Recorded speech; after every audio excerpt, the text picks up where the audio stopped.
acquaint with that side a lot in case you need it. Anything else that's needed? There are evaluation forms on your table. These forms are required at the end of the day, so I'm hoping we can all take time and make sure that we're able to fill them up, and they will be collected after the last session. So, okay. Just to call the room to order before I introduce the next session one more time.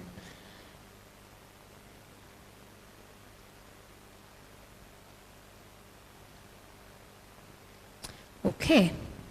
At this juncture, we will be proceeding to a very exciting panel discussion on policy. We will simply be answering the policy question. This session entirely links up to the previous segments that have been going on through the day, from private sector investments to understanding the fact that there requires to be a business enabling environment for any of these interventions to work. And it's simply a panel discussion style that entirely focuses on policy transformation for business enabling environments, with particular lens on lessons from Capital Markets Authority efforts to review and update the public offers listing and disclosure regulations of 2022. To take us through this panel, allow me to introduce our moderator for the session, that is Miss Brenda Kerubo, and maybe guys, just a round of applause for her as she takes up the stage. She is a business broadcast journalist covering markets, corporate finance, and day-to-day happenings of business-related matters across Africa. She has interviewed global figures, including former Prime Minister of Belgium and the current President of the European Council, Charles Michel. She holds a financial journalism certificate from Strathmore Business School. Guys, give it up for her one more time. Brenda, I'm throwing it to you to take it over.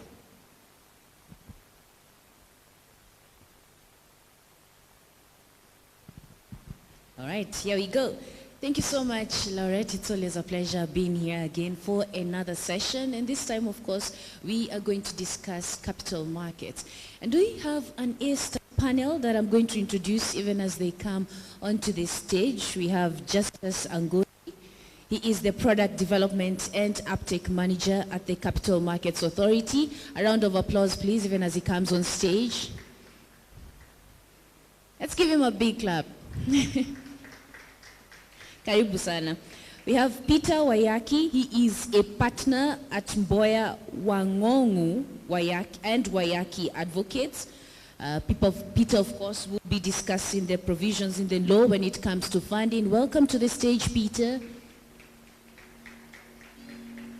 We also have Amish Gupta. He is the Vice Chairman of the Kenya Association of Stockbrokers and Investment Banks. Welcome, Amish. And we have finally Moses Nyabila. He is the Business Enabling Environment Advisor at USAID's Kenya Investment Mechanism. Welcome. Okay, so a big hand clap, of course, to our panelists, even as we start this conversation. A round of applause, please. Okay, so yesterday we had a lot of discussions, as well as today, in relation to financing. And I think most stakeholders in the room want to know how they can go about financing and what are the available solutions. So to begin with, we did see the credit guarantee scheme, which we had a discussion from the Treasury representative a little bit earlier. And also yesterday we had the financial institutions, specifically the commercial banks. But today we have specialists in relation to share capital, or what you would like to call equity.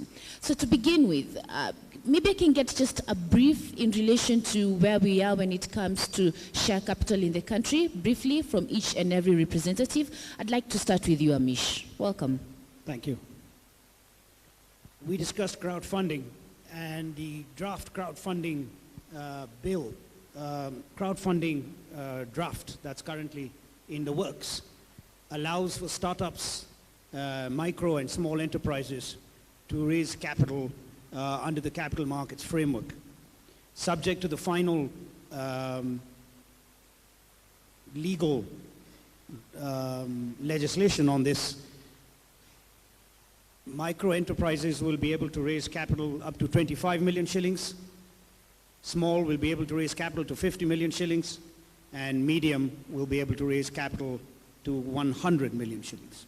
It gives you the kind of scale that we are looking at to tap into that particular space. So that method of raising equity capital is supposed to be efficient and effective for enterprises. In the new draft that is also going to be discussed on the new framework, we have something called the E-Ipo. And the E-Ipo is supposed to be an electronic platform around how the method of raising equity capital using that particular mode can raise equity capital very efficiently and very quickly using an electronic method. And we're hoping that some stakeholders will go live, in the near future. For the agri sector, let me just make a point that out of 2.9 trillion shillings that is lent by the banking sector as domestic credit, only 91 billion is lent to the agricultural sector, which is only 3%, although the agricultural sector represents more than 30+% of the GDP. I think the discussion around the way forward on agricultural sector is for national associations to lobby on the startup bill that's going through Parliament at the moment. And on top of that is to look at regulatory framework that requires commercial banks to increase their lending to the agricultural sector as a minimum. Thank you. All right, thank you, Amish. And Justice, could you please add on that as well? Yeah, thank you so much. First of all, I should indicate that we are happy to be here representing CMA. I will just start my conversation by asking a few questions to the audience. First of all, how many here have a piece of land? Please raise up your hand.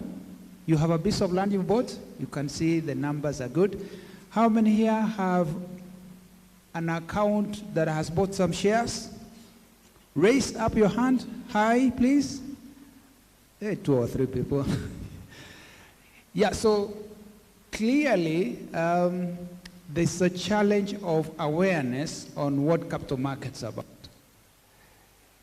I know that we have had a lot of discussion around the banking sector and what banks have been able to do. So capital markets are providing an alternative to raising financing to what banks can do. And at capital markets, what we do is to regulate that space so that if one is interested in raising capital to support their operations, then capital markets would be the alternative to come to if you get lost when you get to a bank. I'm not trying to say that you can't go, you shouldn't be going to the banking sector, but we are providing an alternative. And that alternative is there for you to utilize, so long as you seek the information you require, you discuss with us, we are there to regulate it, it's disciplined, there's a lot of integrity we are emphasizing, you're welcome, we can have a chat. All right, thank you so much, Justice. Peter?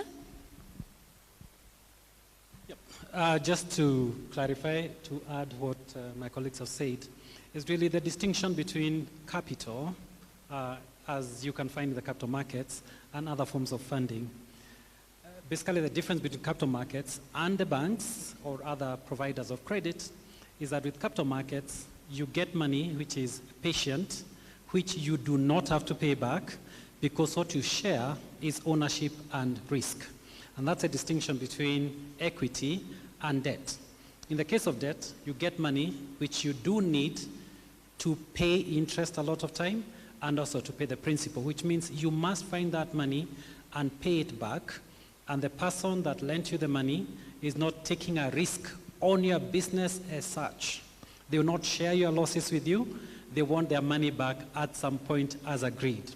On the other hand, equity is saying, I have this business, I've been looking after it, it has grown to this level, would you come and share its ownership with me by you putting money into this business, money which we both now, I risk what I've already put in, you risk what you're now putting in. If we make money, we shall share the profits. If we make losses, we shall find another way of making money in future. That is a distinction. And that's what capital markets offers. When you hear of listing and things like that, they're just complicated ways of saying somebody's coming in. Let me give you an example. A few people put up their hands when my colleague here asked who has a central depository account with some shares. And a few put up their hands. And what that means is you have put your money to share with other co-owners. Let's take the example of Safaricom. You are sharing with other co-owners of Safaricom the risk of ownership of Safaricom. You don't even know the other people, but they are there, about 200,000 of them.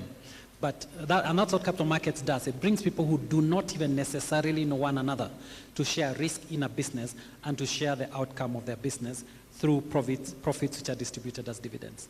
Thank you, Brenda. Thank you so much, Peter. And Moses, finally, the role of USAID's Kenya investment mechanism.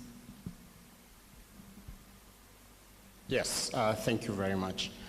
Well, we've been talking about capital mobilization since yesterday, so we have heard how we've worked with financial institutions to lend more to businesses, including SMEs.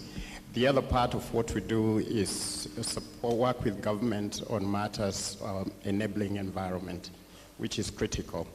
And I think, was it Wangare who was talking about business and government?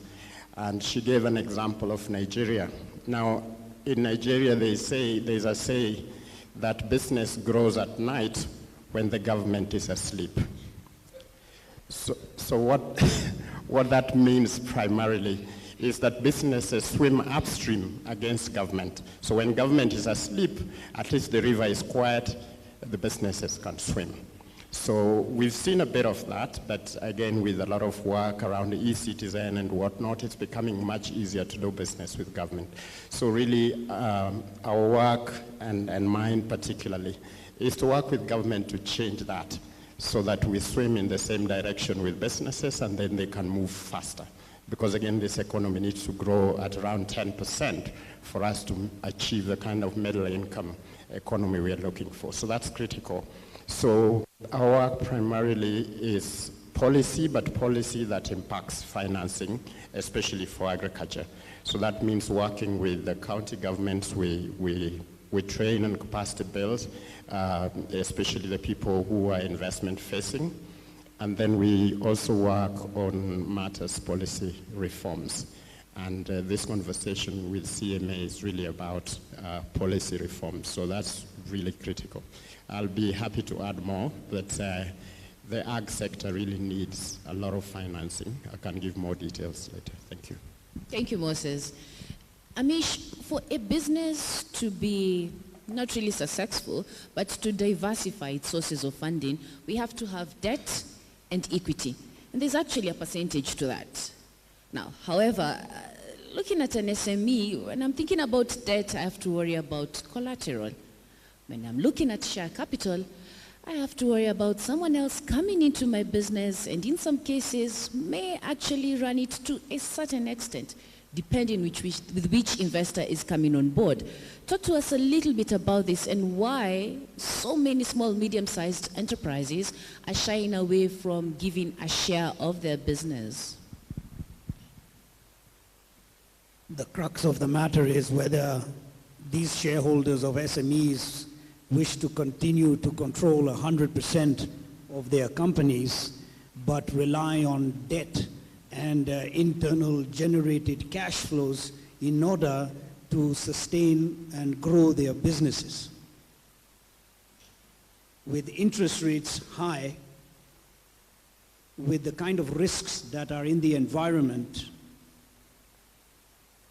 we saw 1.7 trillion shillings worth of loans in the commercial banking segment restructured, which was equivalent to 57% of the total gross loans. 300,000 businesses were affected. The non-performing loans in the banking sector is an extremely high amount as a percentage of the total gross loans. There are some SMEs that would wish to take those risks and go that direction. But the reality is that those restructurings would not have happened if those balance sheets had equity capital, which we call share capital, which we call shock absorber capital. I challenge any of you to drive your vehicles without shock absorbers. As a result, the decision that has to be taken by shareholders of SMEs going forward is to own less than 100% of their businesses, but of a bigger entity that has higher equity value. At the end of the day, the entire mechanism for in business is to grow shareholder value. And therefore, owning a lower percentage of a higher equity value means those controlling shareholders actually own much more in value than they would have if they had 100% of their company with debt, because we investment bankers would be able to guide and advise on the equity value of that business with debt and without debt. Thank you. Thank you so much. Round of applause for Amish. Very, very nice data when it comes to listings. Justice, how are you making it easier for small, medium-sized enterprises to list at the Nairobi Securities Exchange? Yeah, thank you, Brenda. Now, I just wanted to mention two things. First, see, when you invest, or as an SME, when you go out to raise capital, and I can give you a comparison between going to a bank and using capital markets. Number one, if, for example, you're raising capital through a bond, if you go to a bank, you are going to be required to produce a collateral. Okay? So without a collateral, your discussion will not go far.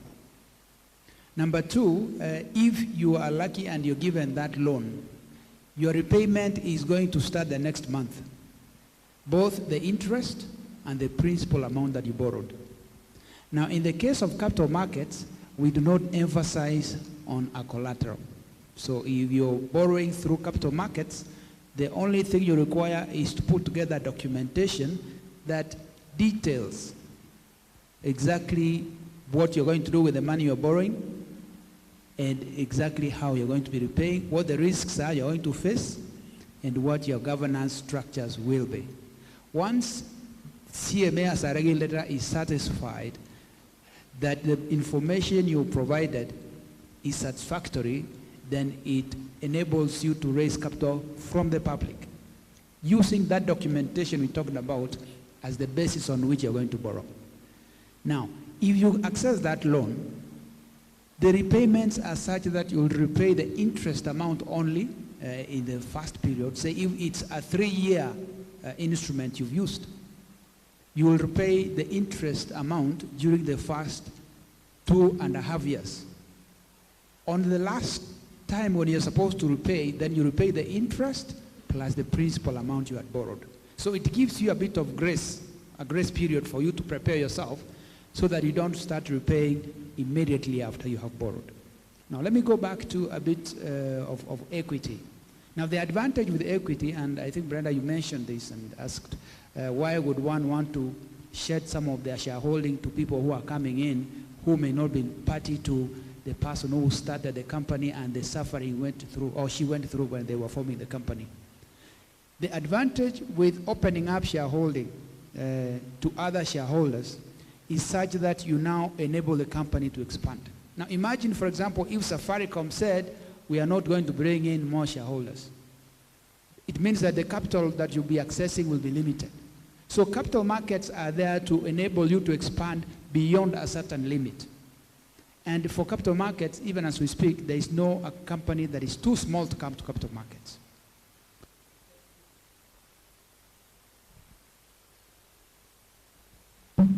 Yeah, what you just need to do is to present your case and provide the facts as they are. And so long as CMA we are satisfied with what you have provided as information, then we will enable you to raise the capital you require. So ultimately, I think there's a bit of fear and a lack of information as to how everything goes.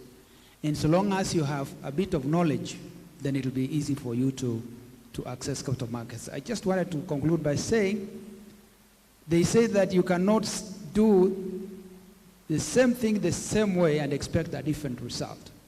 We have tried with other institutions, including banks, to raise capital to support our operations as SMEs, and it has failed so far.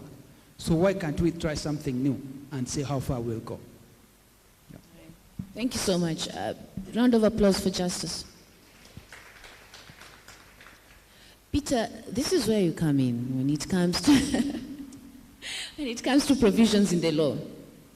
Let's say I'm a micro, small, medium-sized enterprise.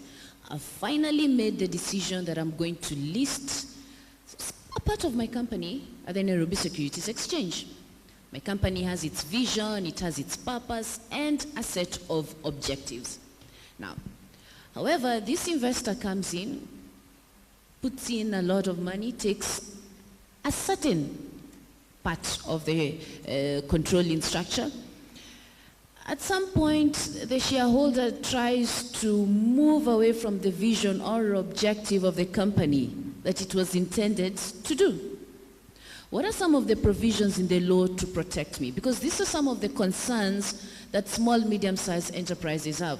We won't share the same objective. You'll come on board and take over. This was not my purpose for setting up the company. How am I protected by the law as it is at the moment? Very well, thank you.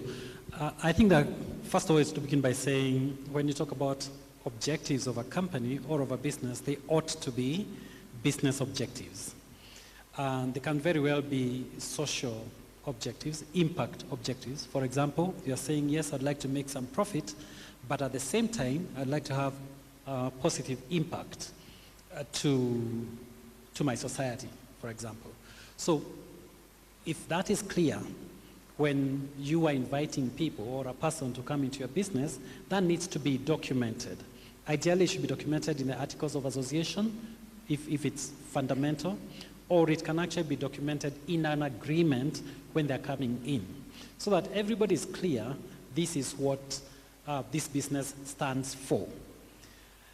Now, if you sell your business, majority, as Brenda has said, a majority of it, they are actually what are called minority protection rights, which is in your agreement of them coming in, you're able to say, for us to change the following important aspects of the business, then the minority must have a say. Generally, companies are run on a majority basis. The majority have their way. The minority protection rights are there to ensure the minority is not overrun. And that's when you decide what is important for us. Is it the change of name? For example, you might say, for me, whatever happens to the business, I don't want this name to change. Protect the change of name. Is it the area of operation? I want this to work in the slums, for example, because that's where I want to have impact, or that's where my business comes from. Protect that aspect from being changed. So there are legal mechanisms that can be used to protect. However, having said that, you also cannot sell a majority of your business and expect to continue having a majority of the decisions. There's also some democracy in companies, and that needs to. But I've got to say, everything I've said here is mainly about private transactions. You know, minority protection, shareholders agreements, and so on and so on. When it comes to the public market, which is the capital markets, there are rules about how are decisions in a company made. Largely, there'll be 50%. In special decisions, there are 75%. In other decisions, there may be 100%. In other decisions, there may be a good percentage, provided this number does not object. And that protects even people who may be 10%. There are some decisions that cannot be made if more than 10%, or if the 10% objects. So it can be structured, and I've got to say, at Mboya Wangonga Noyaki, we specialize in providing legal solutions to businesses of every size. And we are some of the people you need to talk to as you go along. Thank you so much, Peter. Very, very insightful. I didn't even know about those aspects, minority and majority shareholders. Very interesting. Moses, talk to us a little bit about the enabling environment. How exactly can we make it simpler, especially for micro, small, medium-sized enterprises? Is it the fact that we also need to impact them with the knowledge, with the how-to? Well, enabling is, well, business is really a partnership with government, even when government is not a shareholder. Remember, government takes 30% or so or more of your profits if you include VAT and other things. So the government is a shareholder even when they don't hold shares. And they're the ones that give license to operate. So it's very critical that the government swims in the same direction. So in addition to laws and regulations and all the things that government does, is that a lot of those things need to be implemented and they need to be friendly. So again, it goes beyond just creating a law and putting it on the shelf. So it needs to be interpreted for businesses. So this is where we also come in and work with government and especially the county governments in terms of translating that into business language and then getting businesses, people to tap into, for example, tax incentives. If government is, for example, putting up industrial infrastructure and they would like, for example, banks to finance those, this is where we come in to support implementation, because without implementation we cannot go anywhere. So that's critical as part of enabling environment. So that's, and besides that, of course, we will be talking about BASFs and what they do, intermediating between banks and businesses. And government also comes in with credit guarantee schemes you've had. So all these things add up to create the enabling environment. So enabling environment is not just one part. It ties everything together. Thank you. So Moses, are you seeing an interest when you're talking to these micro, small, medium-sized enterprises? Do they have an interest in terms of getting into listing their shares when you're advising them? What do they ask? What are some of the questions they ask? Absolutely. I mean, in my previous life, I've worked with especially the cooperative sector in the dairy industry and others. And there's quite a bit of companies that have been set up in that space that needs price discovery. They've reached a point where they cannot grow without additional expertise, without additional capital. So how do they move from that point where they've leveled off? So really, the coming of this, the change of regulations and opening up of the capital markets is going to be very critical. And once you do price discovery, then obviously you discover that a company that you thought was worth probably 500 million suddenly is a 1 or 2 billion shilling company.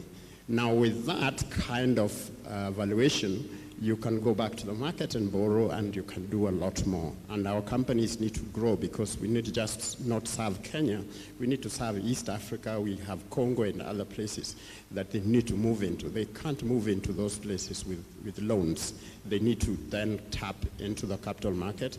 The last thing I want to say is that when you open up to capital markets and you bring in strategic partners and you bring in technology transfer from other countries, because we can also match enterprises from Kenya with an enterprise from another place. This is how Safaricom was created. You actually begin to grow our economy, and our economy needs new thinking, new people, expertise that can really turbocharge it forward. So really this work we are doing with CMA is very critical, and perhaps Peter will talk about how that has happened. Thank you. Thank you so much, Moses. Laurette and Kevin, I don't know where you are. Need one question from the audience, just one. Kevin, we have one question. Yes, mark in the middle.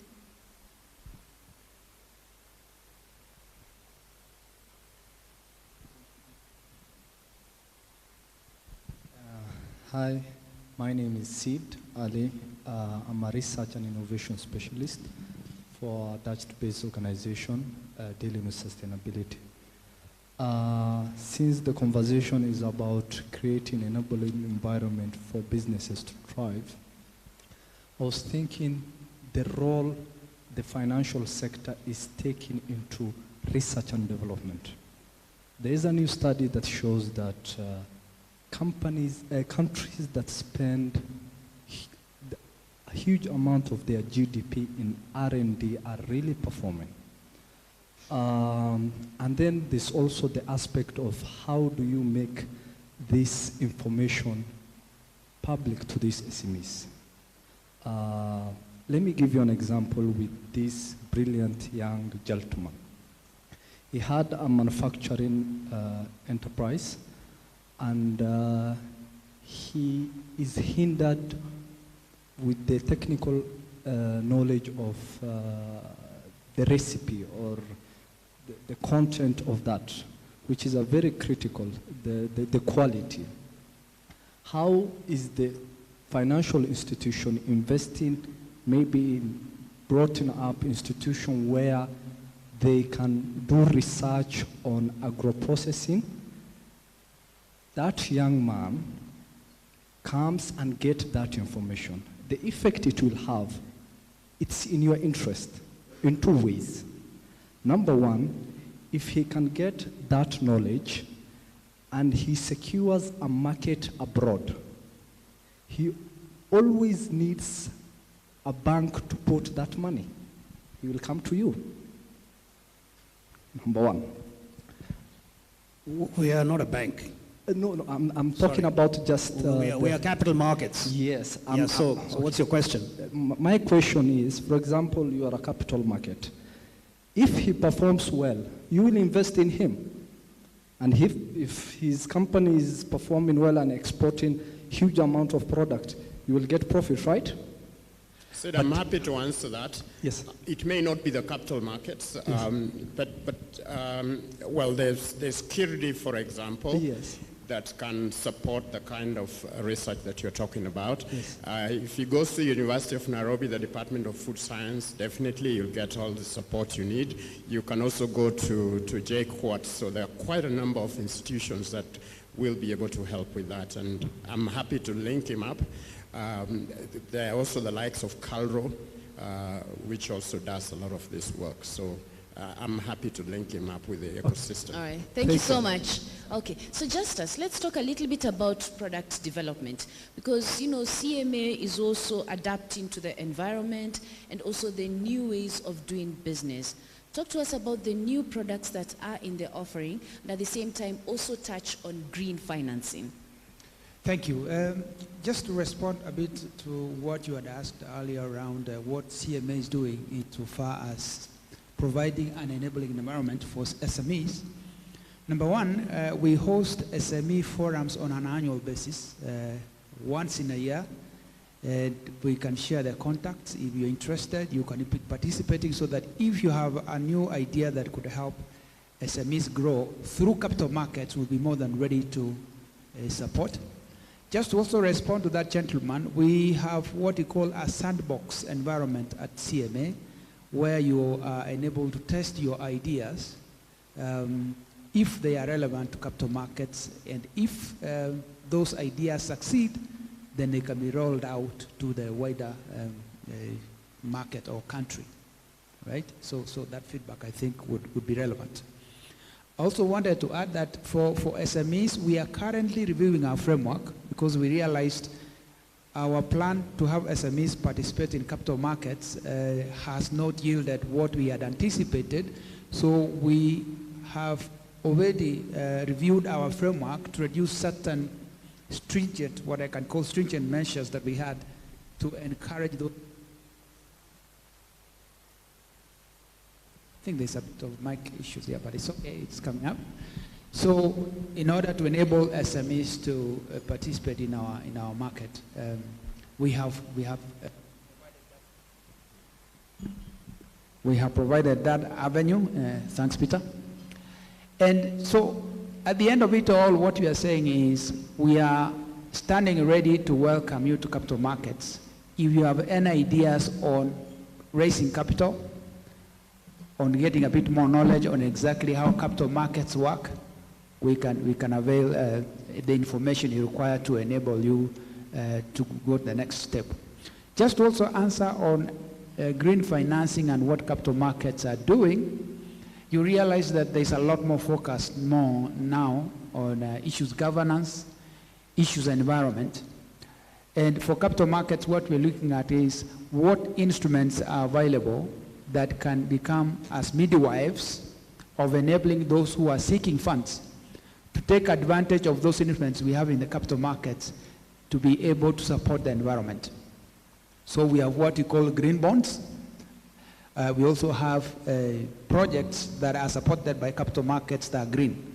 In fact, we have one issue in our market known as Econ, who have raised funds from the capital market to construct houses that are aligned to being green, say using solar, recycling of water, and ensuring that ultimately a lot less energy is used than should be necessary to support the operations, even as they contribute to bettering our environment. Overall, for capital markets, from where we stand, even the regulations that we are speaking about that we are currently reviewing, there are provisions in there that have a bias towards supporting green finance. The details are in there, and we can share some of those provisions for you to look at. And if there are any suggestions on exactly how we can better the same, we always stand ready to provide that support. All right, thank you so much.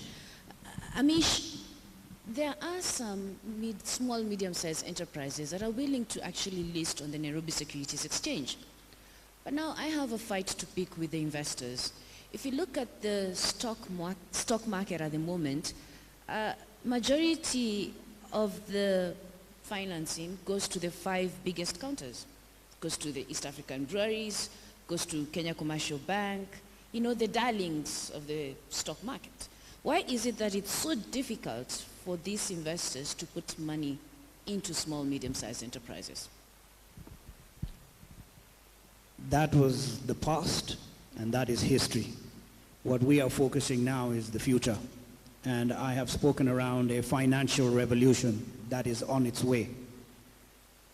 There is primary market and there is secondary market. For SMEs, the most important critical matter is share capital on their balance sheets so that they can grow and sustain their businesses. As we go forward, crowdfunding, E-Ipo are going to be important methods for these SMEs to raise capital up to 100 million shillings. For any SME to raise up to 100 million shillings, they need to be a bankable SME.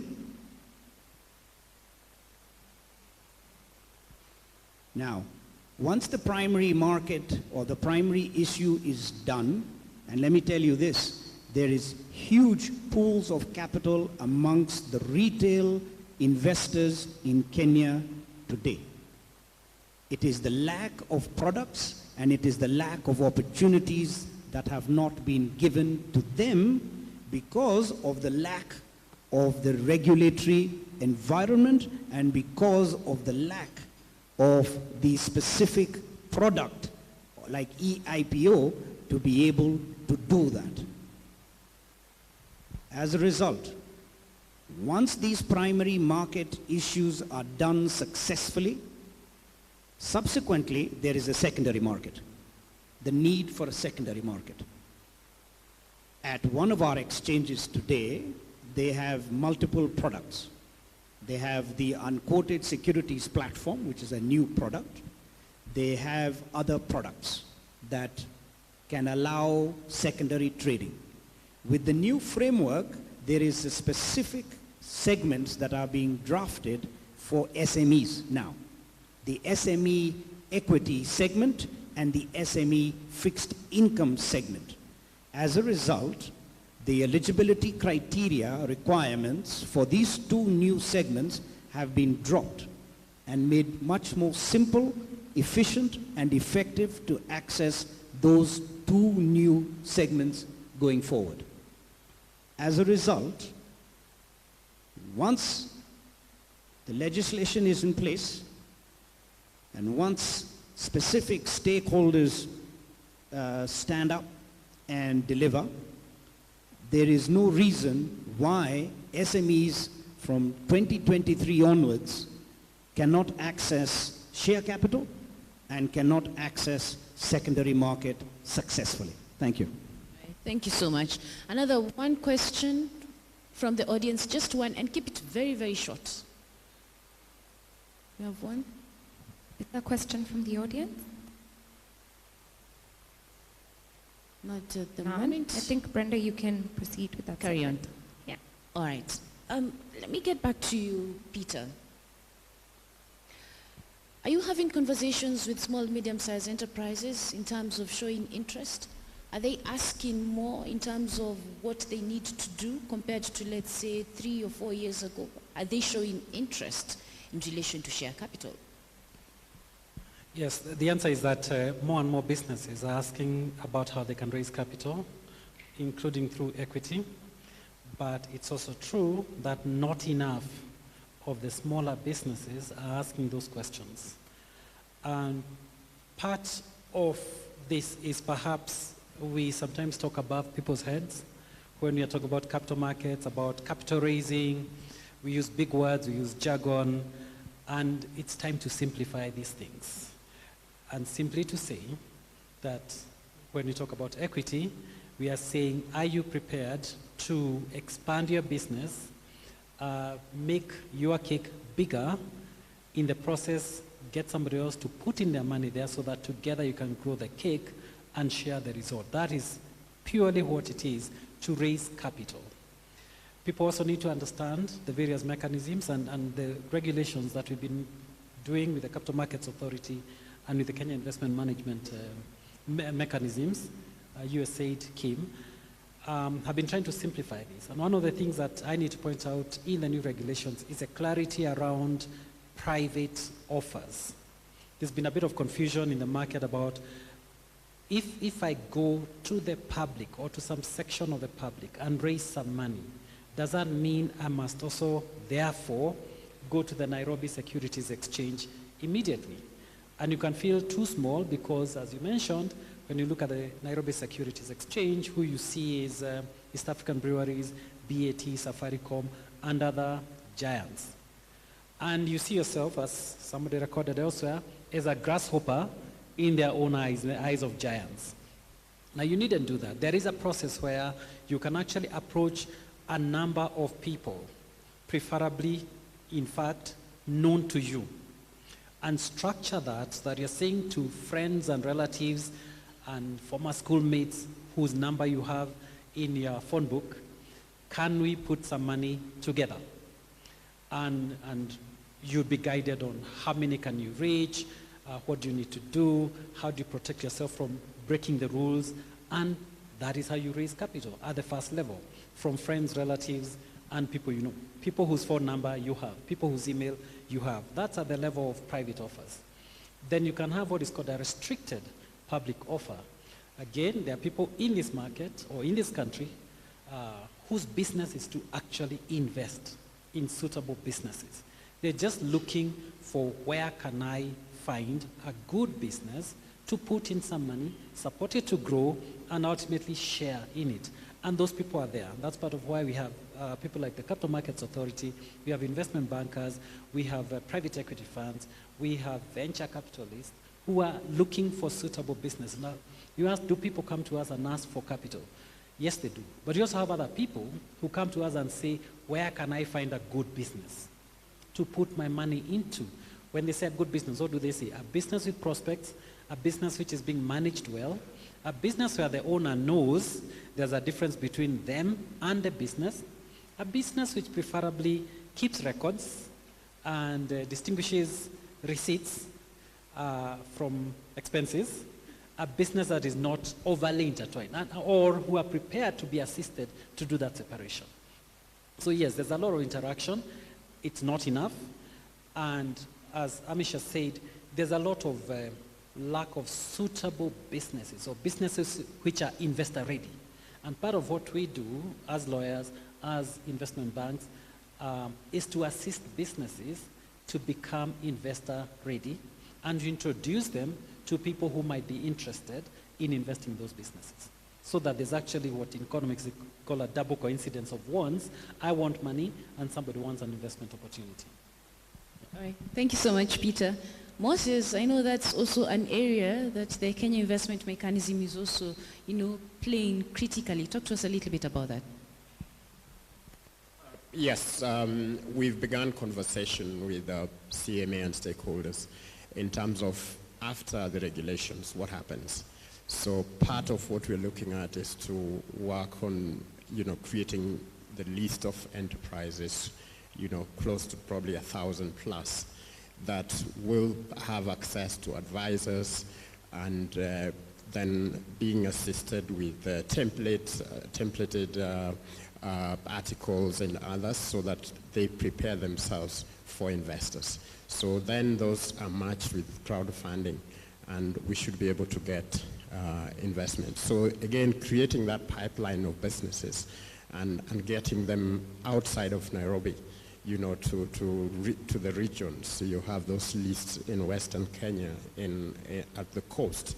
So all those will create a pipeline of businesses that are exposed to the kind of expertise that we are talking about here, which when linked with BASPs and talking about where Kim goes next, all these business advisors should be able to get something to do with more enterprises. So really this is the future that Amish is talking about, which is a future of revolution. So that's critical. I think the last thing I want to say is, if you look at, for example, the cooperative sector, the dairy cooperative, for example, you'll be surprised that Meru Central today is the #2 dairy processor after Brookside. And that is because it's owned by 50,000 farmers who are investors. So that is to tell you, even small farmers who have 2-3 cows can actually invest in a giant.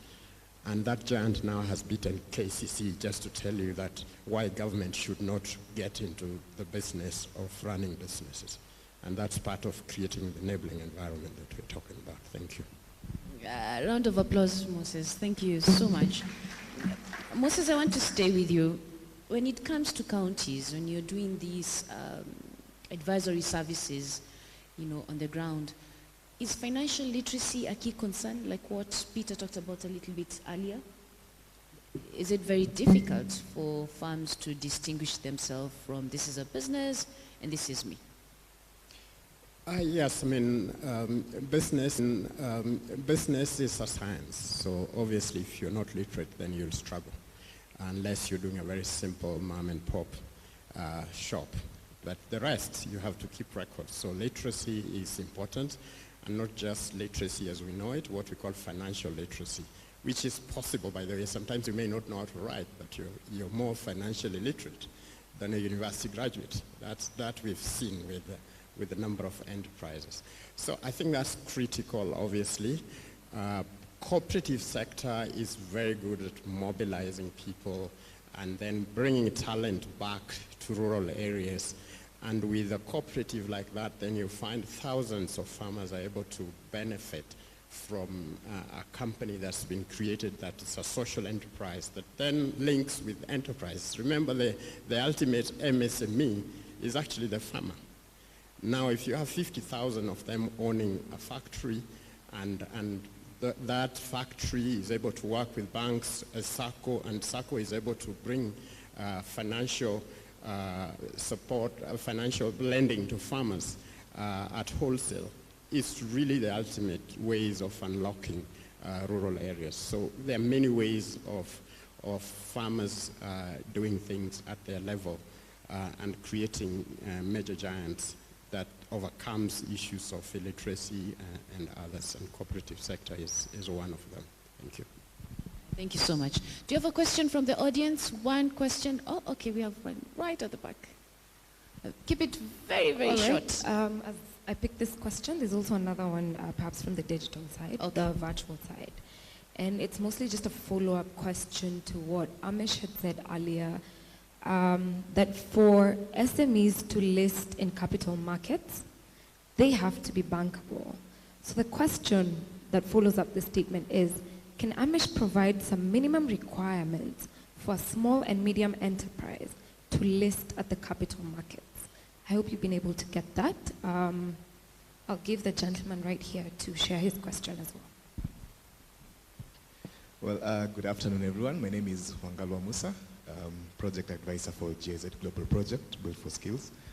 My question is quite simple, and I appreciate the fabric of panelists we have. And if I would have allowed, I would really have loved to hear what they would respond, each of them. It has been mentioned by one of them that we need to simplify the jargon we use, especially in this space. So for the interest of the SMEs in this forum, physical or digital, we've talked about them being investor ready. So what is this investor readiness? Amish, could you please take the two questions? Also, Justice, I want you to comment a little bit on the question from the gentleman. And at the same time, could you also just list the specific terms and the source of financing briefly when you're also answering those questions, and not in a jargon line style? We start with Amish, please. Kindly. There are certain basic documentation that is required by experts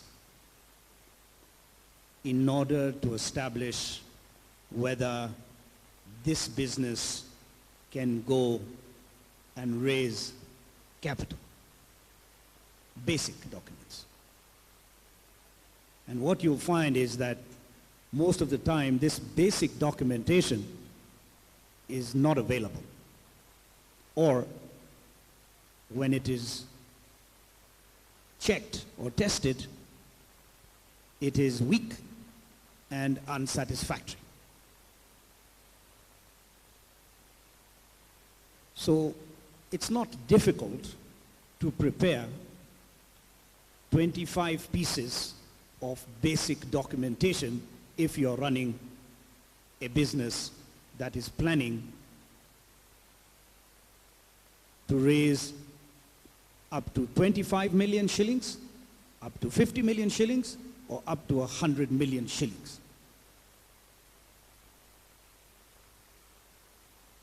As a result, BASPs are playing an important role in preparing these 25 documents, so that by the time they come to other experts who specialize in actually raising the capital to prepare a document called a prospectus, which is 100 pages plus, and binding and legal on the directors and the shareholders of that company,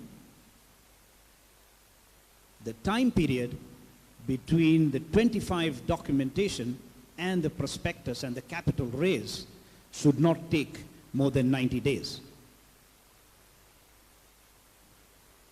Therefore, get BASPs to assist in creating very basic 25 pieces of documentation. Thank you. All right, Justice, briefly, keep very brief. Yeah. So very briefly, one on minimum requirements for one to join capital markets. I'm not sure.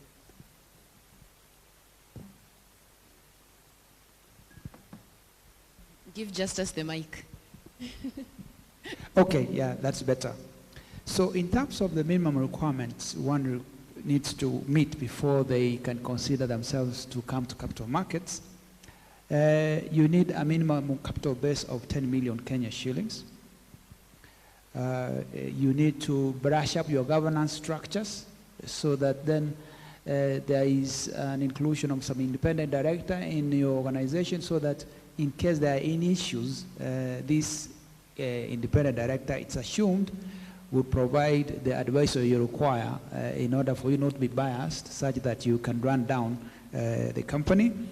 There are documents required. Amish has talked about an information memorandum, which summarizes all about your company and what it does, the risks it could face, the possible pricing per share, of a share of the SME. You know, all the information that you consider necessary to help an investor make a decision on whether or not they should invest in your SME, that information should be in that document. The document is the one you submit to CMA for evaluation together with the NSC, the Nairobi Securities Exchange, and once they are okay, then you'll be given the go-ahead to raise capital. There is no limit as to how much you can raise so long as it is an amount that you can be able to absorb. Yeah? Then the last one is you need to be a company because, again, you need to be priced. So you need to have a limited number of shares that would enable somebody to say a share price per share would be this much. Now, if you look at our exchange, we have around 64 companies that are listed. Each of them has gone through that process. And it's a fairly straightforward process, especially if you understand it. And as CMA, we will be more than ready to assist you together with the transaction advisors and a team from the intermediaries, investment bankers, including Amicia. They can provide that support. Now back to what we mean by investor readiness. See, when you're investing in other markets, for example, if you're buying land, there is capital gains tax. In capital markets, if you buy shares, there is no tax to it if you sell them at a price that is higher than the price you bought at. So we don't have capital gains tax in capital markets, and that is to motivate investors to come to our capital markets. There is also enabling technology, and in that we have platforms that you can use in order to invest. And we can share more information in case you require after this session. Then lastly, again, the minimum amount you require to invest in our capital market depends on the company you're investing in. You can actually use as little as 100 shillings to invest in our capital market. So that perception that it's an elitist market that is for what I can call big boys is a misnomer. Yeah, I would want to end it there. Thank you so much. And Peter, yes, Peter, would you briefly walk us through just some of the key jargon for the share capital that a small, medium-sized enterprises needs to be familiar with? Just 5 key ones, because we are very short on time. I think I've been trying to, it's just as...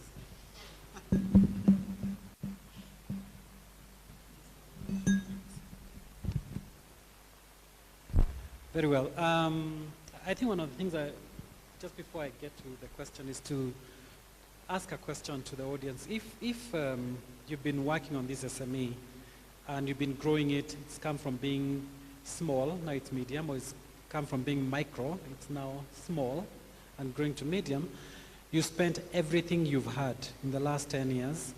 At your last calculation, you think you spent something like 50 million maybe, or 25 to 50 million, and you put everything you had. You sold things, you sold plots of land and so on. But now you know it's worth about 50 million, at least that's what you put in. You have a need for 10 million shillings. How do you get the 10 million shillings? Not for the business, but for yourself. You probably want to buy yourself a flat which is being sold out there. And you're saying, I need a place to stay. My business is worth 50 million shillings. I only need 10. Where do I get the 10? You go to the bank, you can borrow 10 and pay 18% plus 2% arrangement fees. You don't have the cash flow to be able to pay it back, but you're a rich person.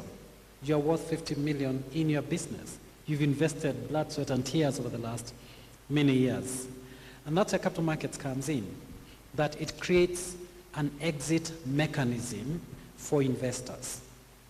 And for some people, the level at which they need the exit mechanism, their businesses are worth 1 billion, 500 million, 250 million, but it's stuck there because their salary does not give them that much. They need a lump sum. A key thing about the capital markets is the ability to sell a portion when you want to, and possibly buy back when you want to. Liquidity, that's what is called liquidity. That is what is called an exit mechanism. And the key thing that the capital markets provides is the exit, is a potential for exit, partial or fully, It also provides liquidity. Liquidity meaning I can go in, I can go out, I can decide to sell 1,000 shares and go for a holiday, for example. That's all I need. But if I own the business, I couldn't otherwise get 1 million shillings out of it. So I think I've got 2 jargon points, liquidity and exit mechanism. Equity, I think I already clarified what equity is. It's really ownership of the business, which can be shared, and it's split into shares. Most of you probably are already in companies, so you already know what share capital is. And really, share capital is a share of ownership. You can own all of it, but it will be broken down into a number of shares worth so much each. And that's a share capital. When you are selling out or you are listing, it's some of those units that you sell. Prospectus is just a document, it's a selling document. It's a document you prepare to tell potential investors, this is what my company is about. This is what I'm offering. Would you be interested? If they're interested, they'll buy. If they're not, they'll not buy. I think investor readiness has been mentioned, and we could have a discussion after this. I can see you running. Absolutely. Thank you so much, Peter. And even as we finish in 2 minutes, Moses, is Kenya getting there when you benchmark with other, developed markets in Africa, like South Africa and Nigeria, in terms of SMEs developing interests in share capital? Are we getting there? Yes, we should be getting there. I mean, we have M-Pesa, we have platforms that a lot of countries don't have.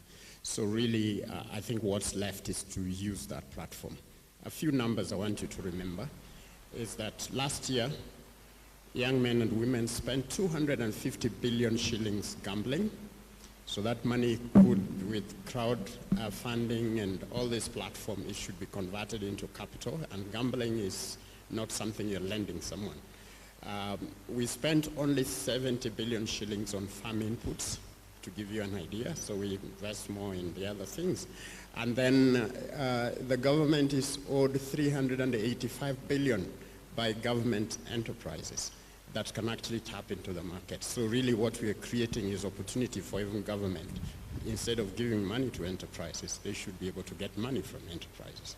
So really this is what this platform is about. For my farmers, it's really exciting times.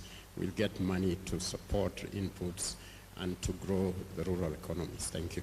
All right. Thank you so much. Moses Nyabila, Business Enabling Environment Advisor, USAID Kenya Investment Mechanism, Justus Agoti, Product Development and Uptake Manager at the Capital Markets Authority, and Peter Wayaki, Partner at Mboya, Wangongu and Wayaki Advocates, and of course Amish Gupta, Kenya Association of Stockbrokers and Investment Banks. He is the Vice Chairman. And I've been your host, Brenda Kerubo. Thank you so much for staying tuned into this session. Thank you. Thank you very much, Brenda, and the panel for the great conversation that you've just had. Probably, I don't know, maybe before I get them off stage, could that be just a good chance for us to do a quick picks? Tim? All right, they've moved on now. Okay, sound, thank you. All right, the session that's about to come in next is centered on Kenya Pension Fund Investment Consortium, but probably before we transition to that particular segment in about 6 minutes, allow me to check up on how the audience is doing. Of that session, Nyona, I mean, you can give me this interlude, at least I know you from the panel. How are you feeling? Probably any key highlights that stands out for you for the day? Thank you, Kevin. No, I think it was an interesting panel. Getting to hear some of the regulatory changes that are in the works. The crowdfunding draft bill. I think that's something that will be interesting to track and see how to increase.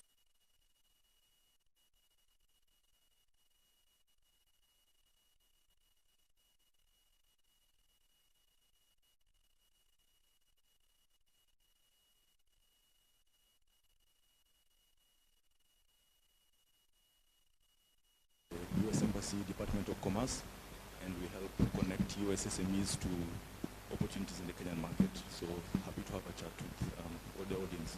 Thank you. Okay. My name is Susan Gatia. From the panel, I think it was very clear what is expected of SMEs. I don't know if it's the right time to ask a question, but where do I walk to as an SME looking for funding from capital markets? Because I didn't get that clear. Moses, maybe if you could support me get an answer to that. Where does she walk to as an SME if she's looking for any funding or investment opportunities in capital markets? Anyone within that panel who would be willing to answer that? All right, sure. Let's hear it from it. Yeah, thank you. You can walk to CMA, Capital Markets Authority. We are at Embankment Plaza, Upper Hill, just near the former Coca-Cola offices. You know where they are? Yeah, you will get the support you require, hopefully to raise the funding you require to support your operations and future growth. Okay, there's a two-hand here. Let me probably pan. Maybe allow me to use it. Okay, good afternoon. My name is Agnes Kigothor. I am cohort 42 yearly.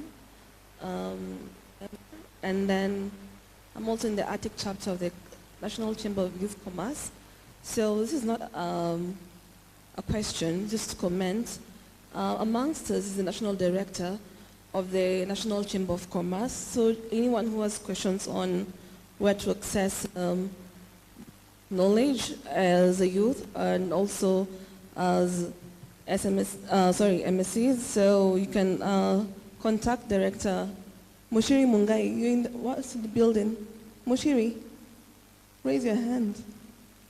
That's the National Director of the Chamber of Commerce. So anyone who's seeking knowledge on business as a youth and also funding, you can also see him.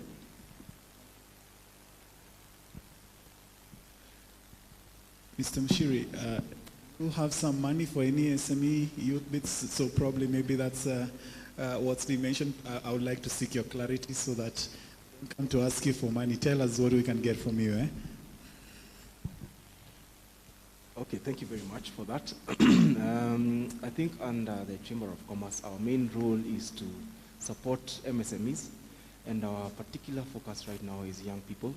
So we've created an ecosystem where young people can be able to find support, come together and engage with other businesses and find value chains that they can be able to engage in. We have partnered with various other organizations. We've been able to disperse, especially during this period of COVID, interest-free as well as collateral-free funds to support our existing members through this period of COVID. So you're free to visit our offices and see how we can be able to work together this journey of business. Thank you. Where is your office?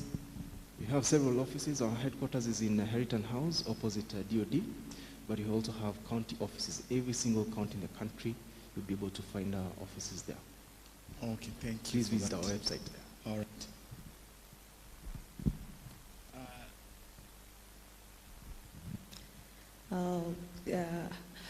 Good afternoon, I suppose. Good afternoon.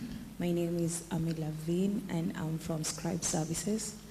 We are a company secretary firm, and I noted from the CMA, he spoke about funding, and he talked about the shares and everything. To be a member, I know there are some requirements on corporate governance compliance, and we at Scribe Services, we assist companies to comply with the requirements of both CMA and other regulations that you may require to access, to be able to be listed or to actually just comply with good governance.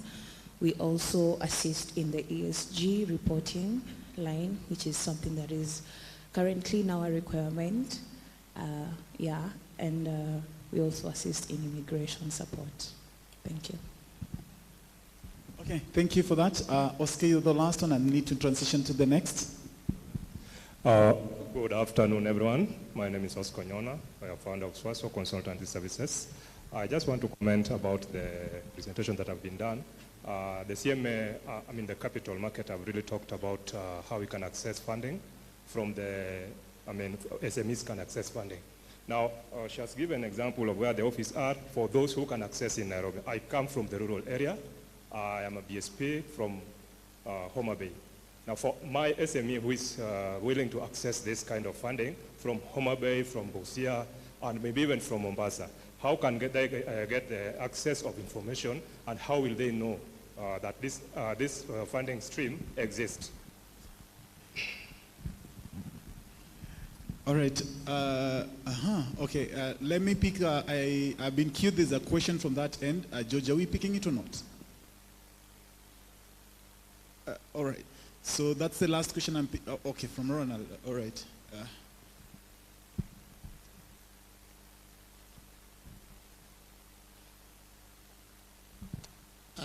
I truly love the conversation.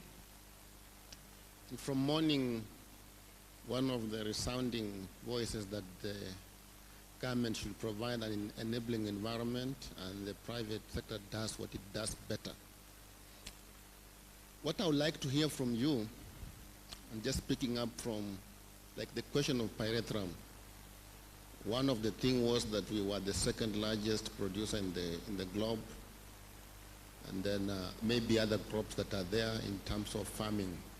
So maybe from the panel and the earlier presenters, what can the private sector do to take us back? Like just pick the pyrethrum thing and tell me this is 1, 2, 3, which we think should be done so that we move to the next level. Maybe that conversation, the exact, so that we are not just able to raise the issues, but we also should make exact proposals for government. All right. Let me pick that as the last question from Ronald. I will wish to pass it to the CMA team, but to the request that we keep the answer within 2 minutes so that we can be able to transition to the next. Kindly, please. Yes, on the question of bus from Homa Bay, we are working with CMA on an implementation plan, and definitely all buses, including yourself, will be equipped with the information. Then you can take it to Homa Bay. But we also hope to work with county governments to decentralize what CMA is doing into the different regions of the country. So that is coming with the implementation plan. On pyrethrum, I want to say we are separately working with a company called CAPI. And actually one of the biggest challenges has been the government stopping them from doing a lot of stuff. So luckily a lot of that has been been cleared. So I think help is on the way, and they're actually getting additional investors to come in, and they've also gotten into big export markets. So I can see light at the end of the tunnel, but I can tell you the parastatal that is there has been an obstacle. So talk of swimming upstream, government, and these are the things we need to work on together. Thank you.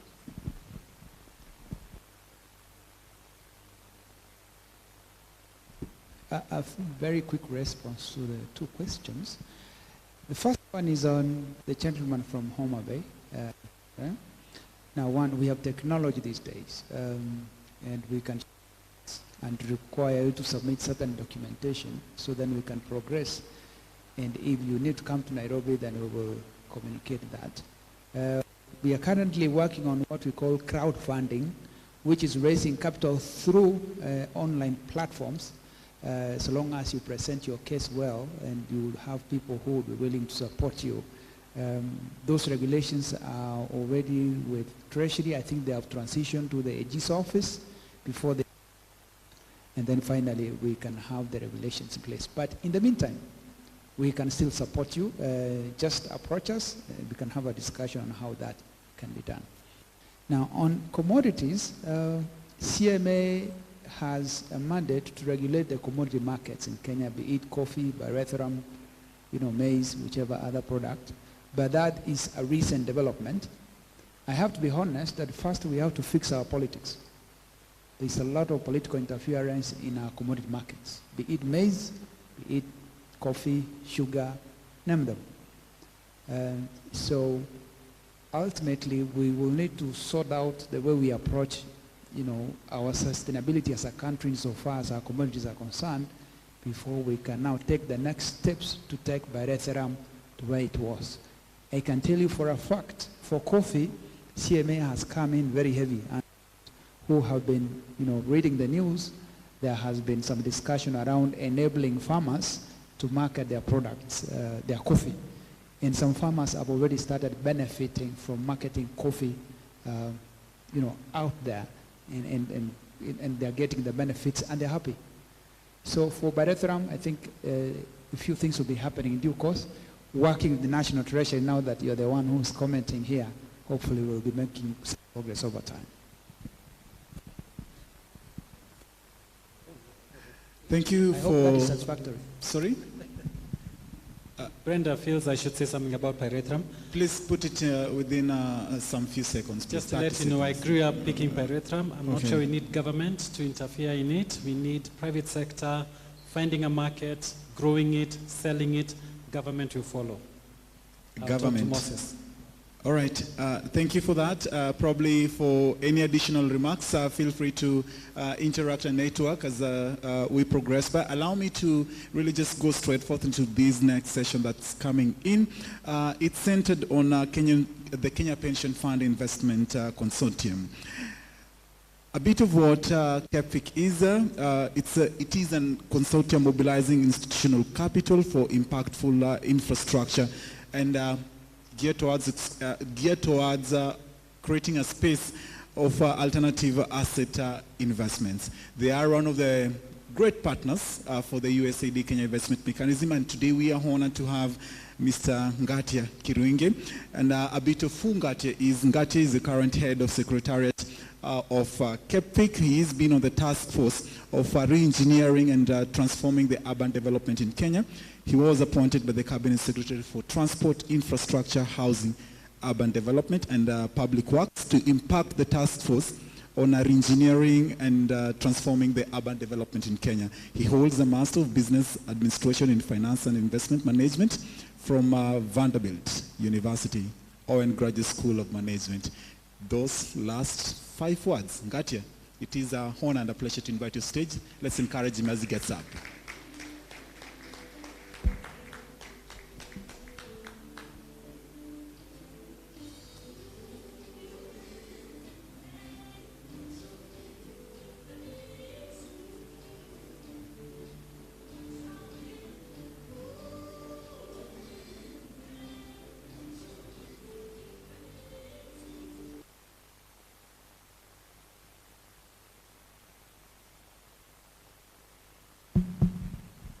Good morning or good afternoon, ladies and gentlemen. Thank you very much for that lovely introduction. Before I start my presentation, I want to first thank our hosts today, USAID's Kenya Investment Mechanism. As you heard, they have been a great partner to KEPFIC, and we are very honored to be here to talk about institutional investors, pension funds primarily, and how we are looking at infrastructure and other opportunities in the country. And when I say the country, I really do mean it's not just Nairobi, but around the counties, in places that you would not expect institutional investors to put their money in. So, ladies and gentlemen, as you have heard, my name is Ngatia Kirwinge. I am the head of the KEPFIC Secretariat. KEPFIC stands for the Kenya Pension Scheme Investment Consortium, which is a consortium of local pension schemes from both the public and the private sector, large and small, that have come together to jointly assess and invest in infrastructure and alternative investments in the region, or in Kenya specifically. So, we have heard about the concerns about lack of investment options. And I'll tell you, it's not just a retail problem. Even institutional investors out there, the pension schemes, we're looking for more than just buying, the handful of equities on the Nairobi Securities Exchange and buying government bonds. And so working together with these pension schemes to look at alternatives like infrastructure has been a very exciting journey for us. It's not been easy, but we've been able to have some measurable success with the support of our partners, including and especially Kim. So I'll start off, I've mentioned who we are. So we are a consortium of local pension schemes. We are looking to invest over 25 billion across the country in the near term. And this is all in the search for competitive returns and for diversification for our member funds. I mentioned diversification away from just the traditional investment opportunities. But to do that, we also look to build the technical and investment capacity of our members and their stakeholders. So we want them to be just as comfortable with how a power plant or how a road project works in terms of getting your investing and getting your returns as they are with the government bonds and the stocks that I had mentioned. Also, very importantly, we are their collective voice, the collective voice of a lot of these of our members in engaging with the regulators like the CMA, as well as with the RBA, Retirement Benefits Authority. So, Kepvik and Kim have come a long way. It hasn't been that long, but it seems like we've done quite a bit in the last 3 years now. So the idea of Kepvik was born in 2018 when 5 like-minded pension schemes came together, and they had a similar challenge. Yeah, they were looking for diversification. They felt that they weren't really getting the most of the local opportunities as they could. At the same time, we had a big influx of foreign investors looking at PPP opportunities. And the question was asked, if you have offshore investors from the US, from Asia, from Europe, investing in our local infrastructure, why aren't the local pension schemes doing the same? And that was a very troubling realization. So that was 2018 when we were just 5 members. In 2019, the Kenya Investment Mechanism partnered with Kepvik, and they provided the technical support that really boosted us to become to take us where we are today. And one of the first notable milestones was getting infrastructure included as a distinct asset class by our regulator, by the RBA, which would then now do 2 things. So first of all, it would make it very clear that pension schemes can actually invest into infrastructure. Before, there was a bit of uncertainty. And no one wants to fall afoul of a regulator.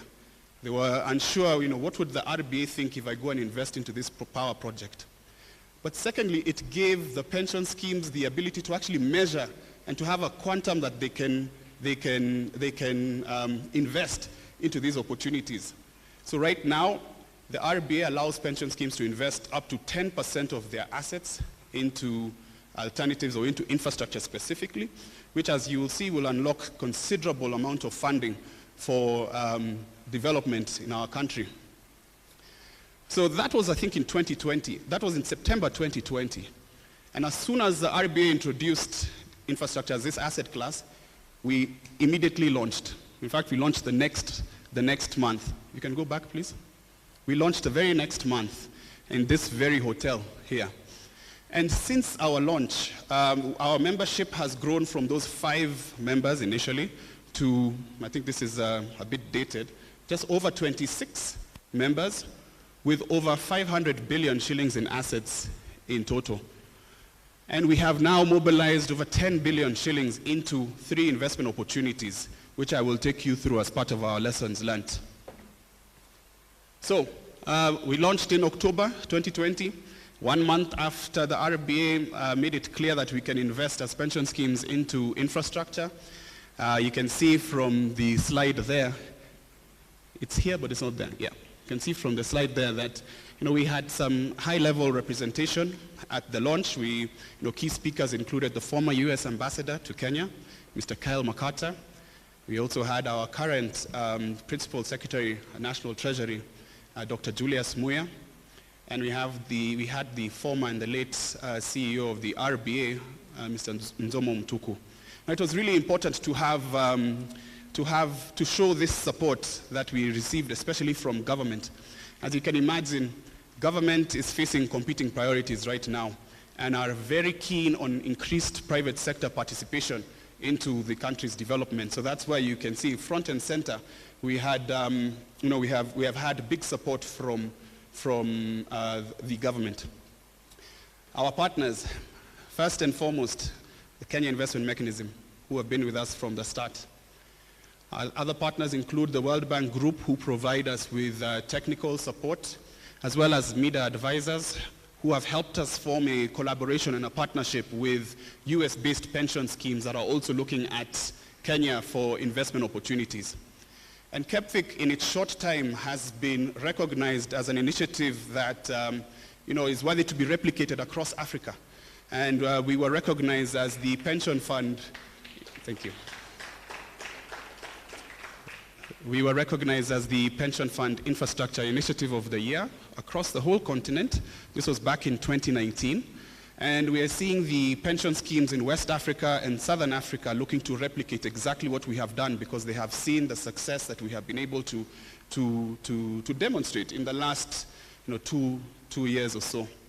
I mentioned that we have a collaboration and a partnership with international pension schemes, primarily those from the US. And we recently hosted a second delegation of investors who came to Nairobi. This was in April this year. There were over 30 US pension schemes and their fund managers who represent or who manage over $1 trillion worth of assets. Now, these investors are looking to walk this journey with local pension schemes. Yeah, they want to see that we are also participating. They look at their home markets and they see that the opportunities are not as lucrative as they are here. And everyone wants to go on this journey with someone who is, or with a party that is more familiar with these risks, at least with the local risks. So let's talk about pension schemes and infrastructure. Let's set the context first. We know that there's a significant funding gap, not just in Kenya, but across Africa. So in Africa, it's estimated that we need anything between $70 to $100 billion more than we are currently spending for infrastructure development. And in Kenya, that's about $4 billion. And in fact, when we make this presentation and government officials are present, typically they come over to me and they tell me, you're underestimating the gap. Yeah, in their opinion, it's closer to $5-6 billion rather than the 4 that we are showing. And whether it's 4 or it's 6 or it's 8 or whatever, what is clear is that there is actually a need for private sector participation, as I will show you on the next slide.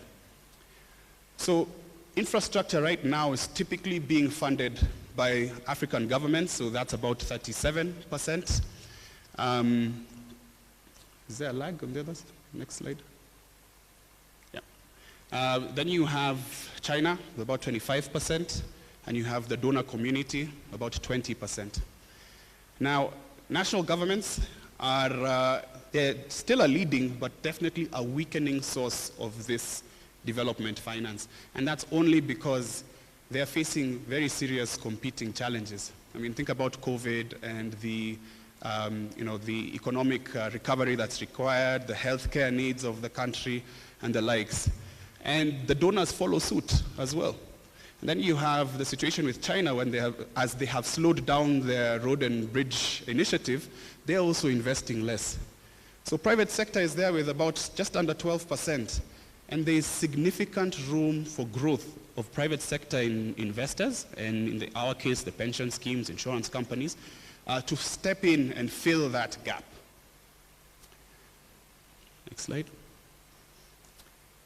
So this is just a snapshot of our pension scheme industry today. You can see it has grown significantly over the last 20 years. And we're now standing at about 1.5 trillion shillings in assets in total. And I mentioned that up to 10% of that can go directly into infrastructure as per the new RBA guidelines or regulations, which means today, if we find bankable projects, 150 billion shillings can be deployed straight away. And I hope that excites the BASPs in this room, especially those who are not just focused on Nairobi. Yeah? And why infrastructure? So infrastructure, I can just sum this very briefly. Infrastructure provides, 3 key attributes that are really important to us as institutional investors. First, it has competitive returns. We would not be here if that wasn't the case. And infrastructure returns are often very much, they look like bond cash flows. They're very reliable. Unlike some other investments where maybe you would find that the returns are lumpy, so you put in your money today and maybe you get your money out in 3 years, 5 years, it's uncertain. But infrastructure also provides that diversification I was mentioning. So no longer are you just limited to Safaricom, KCB, equity, and government bonds. You can look at, a toll road here, power plant there, and diversification is especially important today. If you look at our equity market, just like many other frontier markets or emerging markets, we've been hit pretty hard with the outflow of foreign investment. And so, as much as Safaricom is a solid company, until recently it was down 30%. And that has nothing to do with the fundamentals of the company, but it's more the flow of funds. And so diversification is key. Even if you think you're holding the best asset, the crown jewel, diversification is still really important. And finally, these infrastructure investments are long-term in their very nature. Yeah, you can have a concession for 20 years, 30 years, 40 years, or even longer. But that's not a problem for us, because we as pension schemes also have long-term liabilities that we need to match those assets to.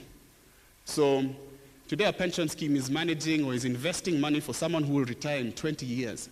Yeah, someone who has probably just started work.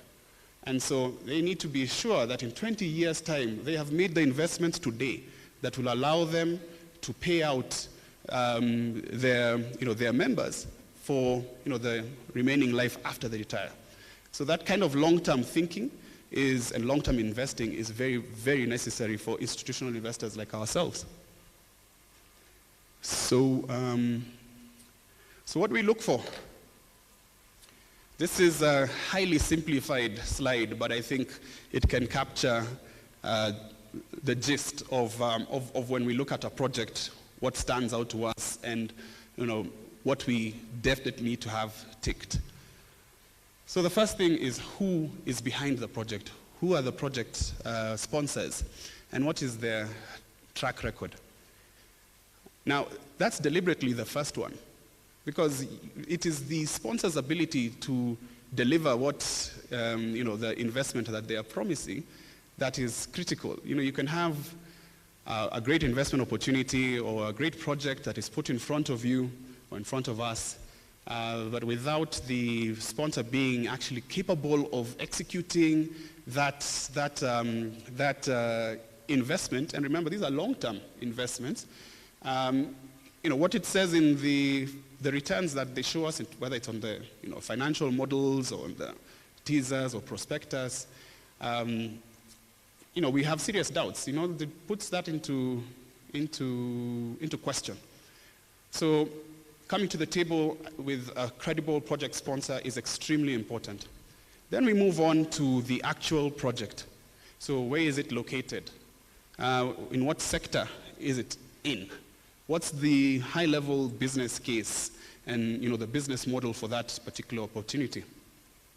Then we move into the investment description. So how much is needed, and for how long, and through what instruments? Would it be through a bond? Would it be through equity? But also, most important, what are the returns? So I think it's important to just clarify, or maybe not clarify, but just to make it clear that pension schemes are commercial investors. They are not concessionary investors. They have a fiduciary duty to invest your money in the most appropriate and high-yielding opportunities out there, at least based on a risk-reward. And so returns are fundamental. And this money that will be put into any project or any investment is already sitting in other investments right now. Right now, you think it's primarily government bonds you'd find, and those handful of equities that I mentioned. So if the project doesn't have the sufficient returns to justify moving that money from those government bonds, which are quite high yielding right now, into into the opportunity, it just will not happen, regardless of the story you put behind it.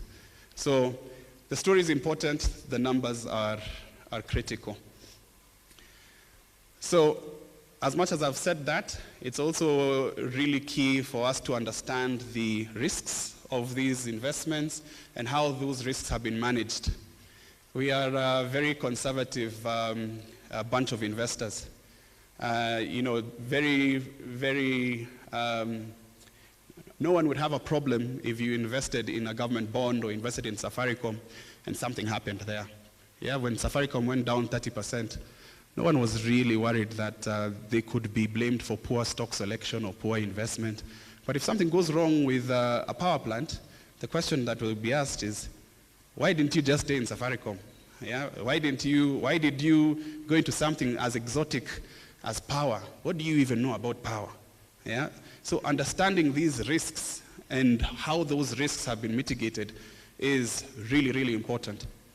And last but not least, we look at the environmental and social impact of our investments. As long-term investors,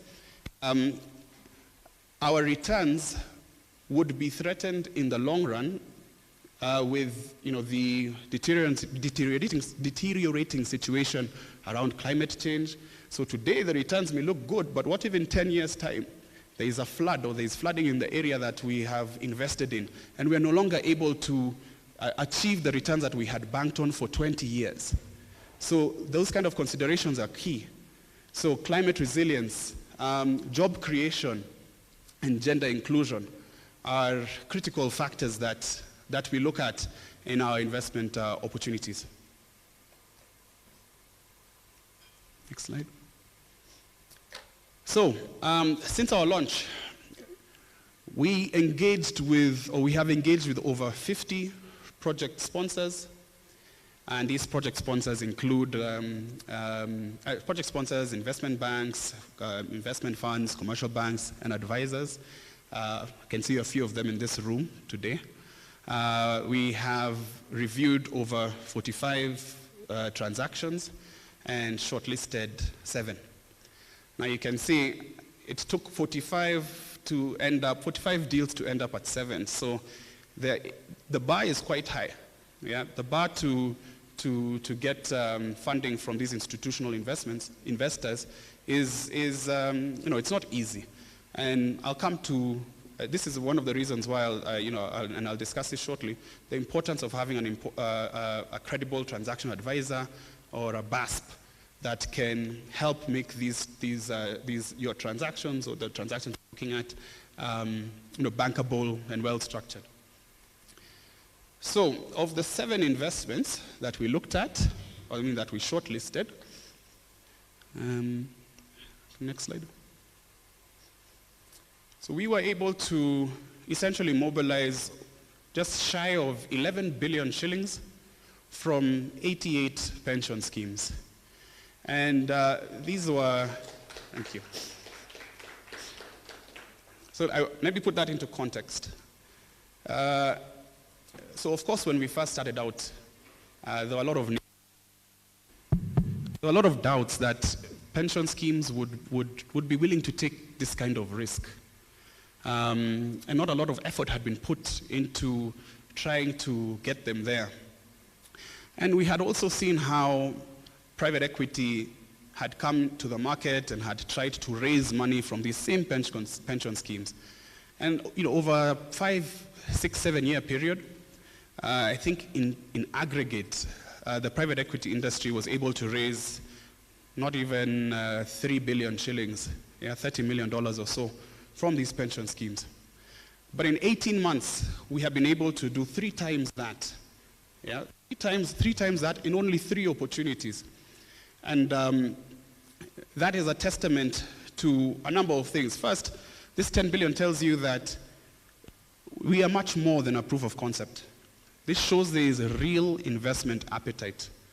And the opportunities are cross-cutting. They're in student housing, they're in mortgage refinancing, in roads, and we currently are looking at some in power. We're looking at in a whole host of other sectors. But I would like to take you through primarily the last opportunity, which is the road project, because that's the one that I think is really novel. Yeah, at least novel in the sense of us as investors participating. So that project is a road project under the Kenya Roads Annuity Program, which was introduced in Kenya, and it was based off its success in India. And the whole intention of this road annuity program is to identify 10,000 kilometers of roads to be financed through the PPP framework, and specifically through a finance, design, build, maintain structure. So where a contractor or where a third party is contracted by and procured by the government, and that third party is a private sector player. They bring to the table the finance, they do the designs, they build the road, then they maintain it over a certain period of time. This is new. We haven't, it's the road annuity program has been in place for about 20 years, but it's only now that we're starting to see uptake from that. And a lot of that is because there was always a need for local capital, which we are happy to say that we are bringing to the table. So the program is backed by the Road Annuity Fund, which is essentially, it's a ring-fenced pot of money that is, the source of that pot of money is the fuel levy, where every time you go and fuel your car, 3 shillings of that goes to this Road Annuity Fund. And that's what now pays back the investors that invest their money today over a 10, 15, 20-year period are paid back from this fund. And this is important because it's not the government essentially paying you from their budgetary allocation, which we all know can be a bit dicey. Yeah, it's never guaranteed, or at least it isn't as what's the word? It's not the investor community may have a few doubts about whether those budgetary allocations will be in place in 20 years' time. If you have a 5-year investment or 5-year payment plan from the government, that's one thing. But if you're looking at 20 years, those are 4 administrations.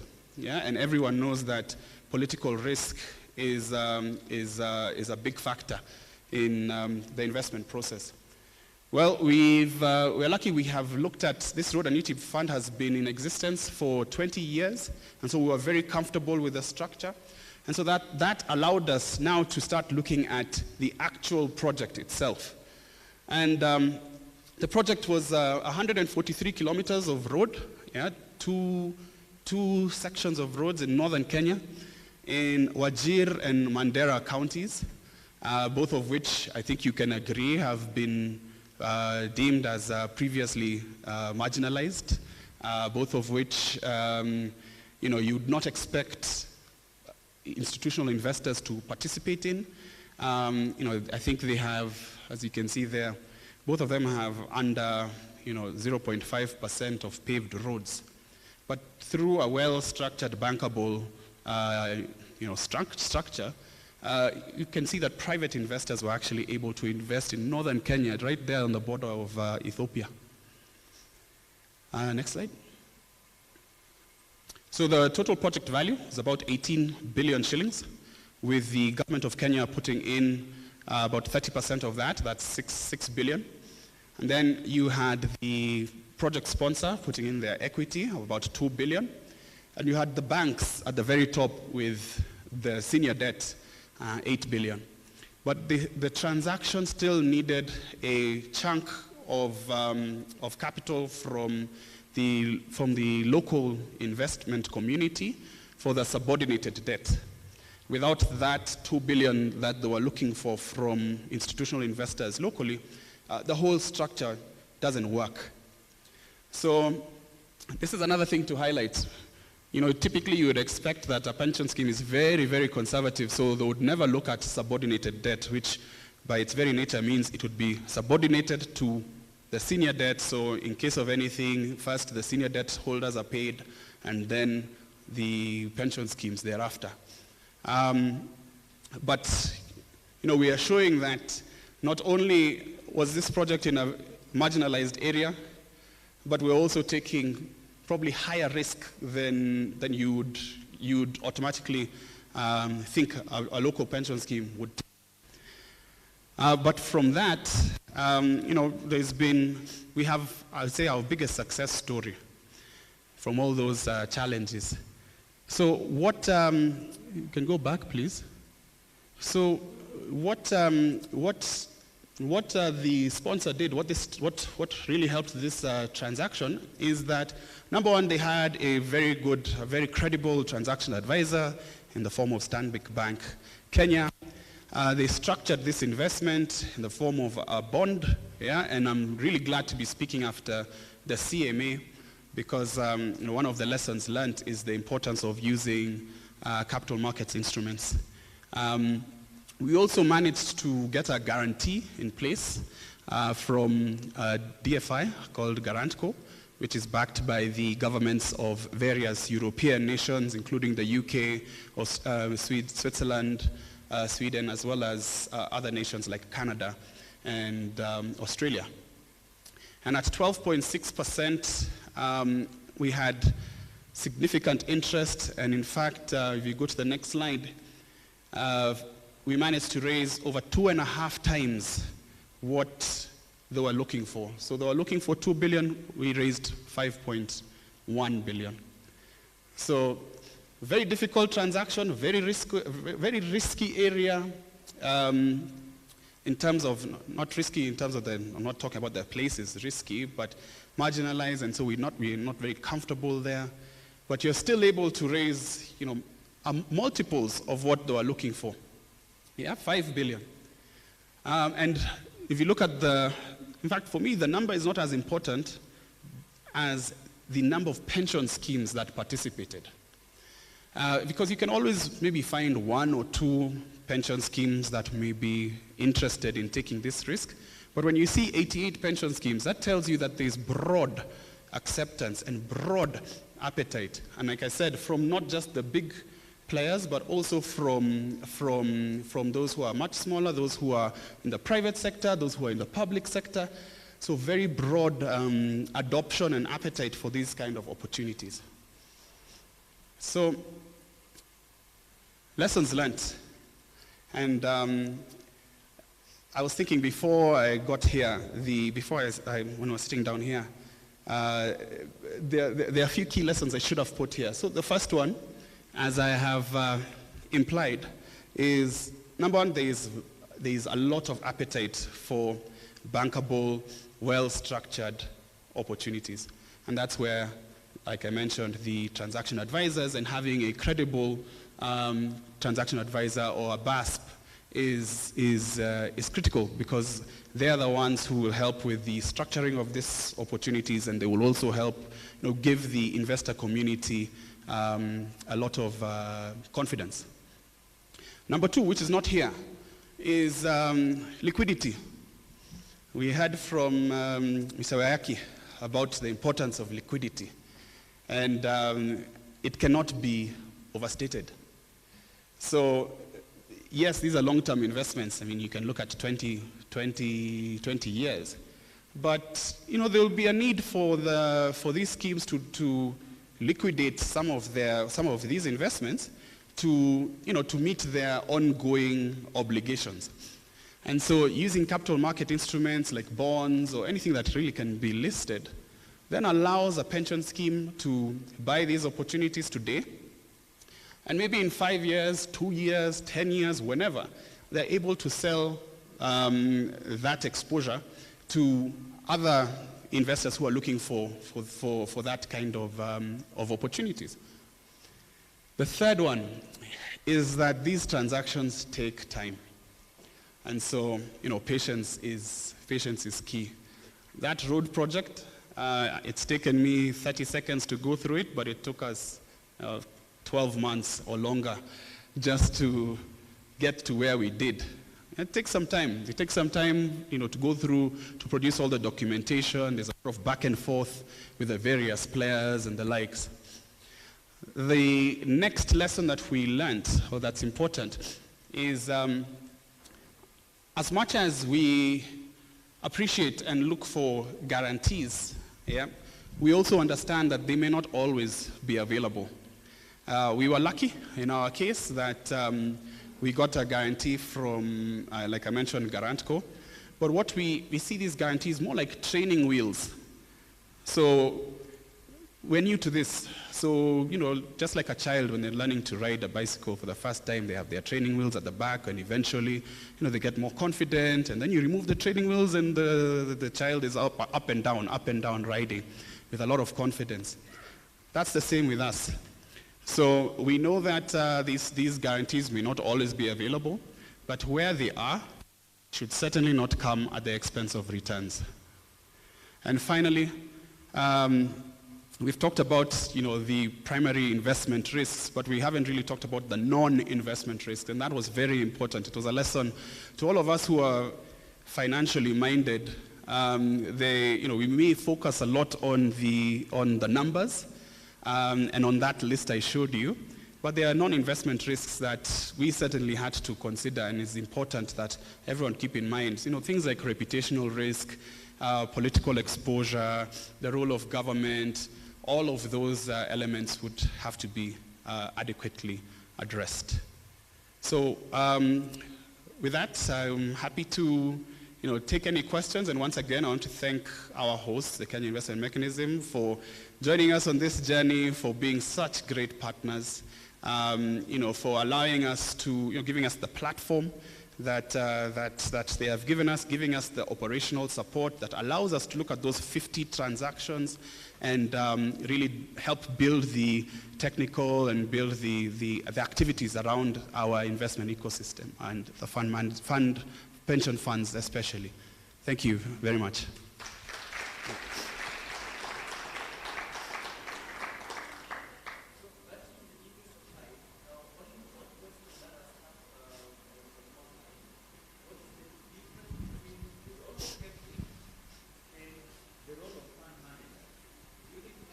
Then we can close it. Thank you.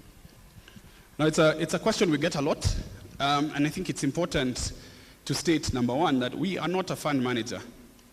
We are an association or a consortium of local pension schemes that are, have a common purpose.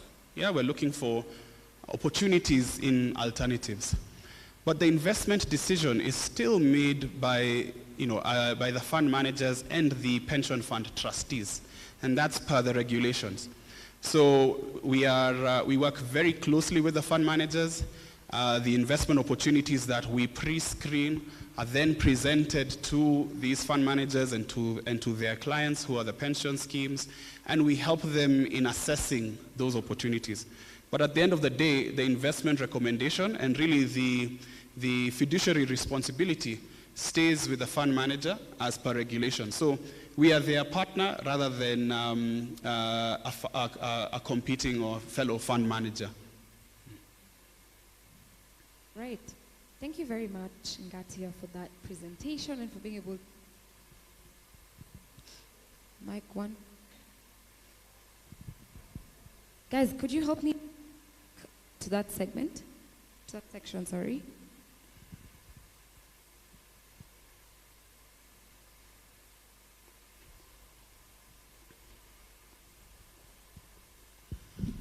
Okay, I'm going to be very brief. Ngatia, thank you for that wonderful presentation that you have made. As I spoke yesterday, I'm a founder member of CAPFIC. As trustees, when we came together and decided that we needed to do something about investment into infrastructure, I must say that without the professional assistance of the USAID KIM team, we would really have been struggling. So I just want to appreciate their role in helping CAPFIC to come up to the level where we are now and for the growth that we have continued to see going forward. But one of the questions I'd like to perhaps ask Ngatia, even though I'm part of KEPFIC as well, is what are the strategies that we are putting in place to ensure sustainability and growth going forward? Thank you so much, Ngatia. Just clarified, when you say sustainability, you mean sustainability of KEPFIC? Okay, great. So right now, KEPFIC makes its, KEPFIC is provided with a lot of financial support from our partners like USAID. But we know that that's not, that's not permanent. So like any other institution, any other association, our primary source of funding right now and primary source of sustainability is membership subscriptions. So I mentioned we have 26 members right now, and they each pay an annual subscription of anything between 150,000 to about 50,000, depending on the size of the scheme. So we're on the journey from being heavily donor supported and now becoming more self-sustainable as the market starts to see the value that we are bringing on both sides. On the side of the investor community, so from the pension schemes, as more pension schemes join KEPFIC, essentially we have more membership, but also on the investors. Yeah, tell me, to the BASPs in this room, you would certainly charge someone to raise, if you raise 10 billion for them, wouldn't you? Yeah, so there are opportunities for KEPFIC, as we continue this journey to become a lot more commercially minded while still maintaining our core vision and our core mission, which is to grow the capacity of an investment capacity and technical capacity of the local pension schemes and their stakeholders, all towards greater investments into alternatives. Hear me? Mic 1, 2. Ladies and gentlemen, let's give a round of applause to Ngatia for that wonderful presentation and to be able to tell us about how KEPFIC works, its relationship with KIM, and how it's contributing to our financial ecosystem in the country. At this juncture, we shall now be proceeding for our networking lunch. Please get your meal cards from our ushers towards the exit, who will be able to assist you with the process. Lunch will be taking place at the second floor, where we had lunch yesterday.